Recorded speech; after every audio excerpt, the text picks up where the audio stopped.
kami, di sini kami akan menjelaskan tentang study tour ke Istana Siak Sri Indrapura.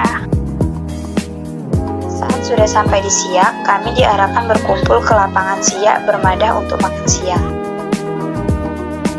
Setelah makan siang, pada pukul 13.30 kami masuk ke Istana Siak. Nah, di sini kami diarahkan menuju belakang Istana Siak untuk bertemu dengan narasumber. Di belakang Istana Siak ternyata ada kapal Kato. Kapal Kato adalah sebuah kapal besi peninggalan Sultan Siak sejak abad ke-17. Kapal itu menjadi alat transportasi yang dipakai Sultan dan kerabatnya untuk berkunjung ke daerah-daerah kekuasaan melalui jalur perairan Sungai Jantan. Jadi kami bertemu dengan narasumber yang bernama Bapak Tengku Sofyan Sauri, yaitu Juriat Kesultanan dan pemerhati sejarah Siak. Kami juga bertemu dengan Ibu Diana MPD, yaitu penggiat budaya. Saya tidak menyalahkan teman-teman yang sudah terlanjur mengekspos itu di Google.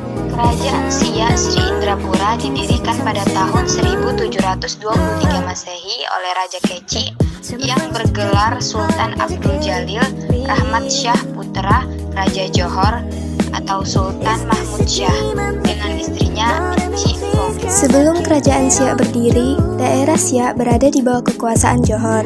Yang memerintah dan mengawasi daerah ini adalah raja yang ditunjuk dan diangkat oleh Sultan Johor. Setelah Raja Kecik dewasa, pada tahun 1717, Raja Kecik berhasil merebut tahta Johor. Tetapi tahun 1722, Kerajaan Johor tersebut direbut kembali oleh Tengku Sulaiman, ipar Raja Kecik yang merupakan putra Sultan Abdul Jalil Riayat Syah. Dengan merebut kerajaan Johor ini, Tengku Sulaiman dibantu oleh beberapa bangsawan Bugis. Terjadilah perang saudara yang mengakibatkan kerugian yang cukup besar pada kedua belah pihak. Maka akhirnya masing-masing pihak mengundurkan diri. Pihak Johor mengundurkan diri ke Pahang, dan Raja Kecik mengundurkan diri ke Bintan, dan seterusnya mendirikan negeri baru di pinggir Sungai Buantan atau anak Sungai Siak. Demikianlah awal berdirinya kerajaan Siak di Buantan.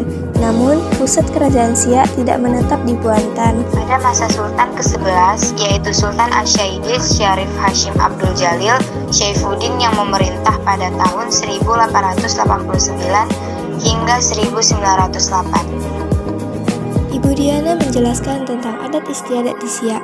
Beliau menjelaskan tentang berbagai macam makanan tradisional khas Siak seperti bolu kemojo, kue asidah, kue bangkit, dan lain-lain. Beliau juga menjelaskan bagaimana proses perkawinan adat Melayu. Berikut 11 proses perkawinan adat Melayu. Yang pertama ada berisik. Prosesi pernikahan adat suku Melayu dimulai dari tahap berisik. Berisik berasal dari kata risik yang artinya adalah menyelidiki. Yang kedua, merasi. Merasi adalah tindakan meramal keserasian antara kedua calon mempelai yang hendak dipersatukan. Yang ketiga ada meminang. Tahap selanjutnya dari prosesi pernikahan adat suku Melayu adalah meminang. Pihak keluarga laki-laki akan melakukan musyawarah internal terkait waktu yang dirasa paling tepat untuk melamar. Yang keempat adalah mengantar tanda. Apabila lamaran tersebut telah diterima dengan baik oleh keluarga calon mempelai wanita, maka tahap selanjutnya yang harus dilakukan adalah mengantar tanda. Ritual ini umumnya dilakukan pada hari keempat atau kelima setelah acara peminangan. Yang kelima, mengantar belanja. Pada dasarnya, mengantar belanja adalah sebuah prosesi di mana keluarga calon mempelai pria datang ke rumah keluarga perempuan sambil membawa hantaran berupa kebutuhan pesta pernikahan hingga benda-benda khusus yang telah diminta oleh sang wanita. Yang keenam, mengajak dan menjemput kedua belah pihak keluarga lalu akan mengadakan pertemuan kembali untuk membahas prosesi selanjutnya, yaitu mengajak dan menjemput. 7. Menggantung-gantung. Pada hari keempat atau kelima sebelum momen pernikahan tiba, terdapat kegiatan menggantung-gantung yang akan dilakukan di kediaman calon mempelai wanita. Yang kedelapan, berendam. Salah satu prosesi pernikahan adat suku Melayu yang paling unik adalah berendam. Kegiatan ini dinilai menjadi ruang untuk membersihkan hati, pikiran, dan fisik kedua mempelai dari kemungkinan adanya kotoran atau hal-hal negatif yang melekat dalam diri. Kesembilan ada limau manis, limau setawar. Usai prosesi berendam atau cukuran, tibalah saatnya calon pengantin untuk mengikuti tahapan limau manis. Ke-10 ada berinai.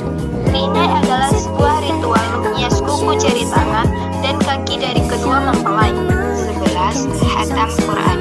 Acara Hatam Quran pada rangkaian prosesi pernikahan adat suku Melayu umumnya dilaksanakan sehari ke-11 rangkaian prosesi pernikahan adat suku Melayu tadi berhasil dilaksanakan, tibalah saatnya untuk menggelar acara puncak ijab kabul yang dipimpin langsung oleh seorang penghulu dan 2 orang saksi. Nah, jadi di sini kami sudah sampai di Istana Siak, dan beginilah bangunan Istana Siak tersebut. Gaya arsitektur bangunannya tampak menggabungkan gaya Melayu, Arab, dan Eropa. Setiap sudut bangunan terdapat pilar bulat dengan ujung puncaknya ada hiasan burung Garuda. Tonton videonya lebih lanjut untuk mengetahui sejarah kerajaan Siak Sri Indrapura.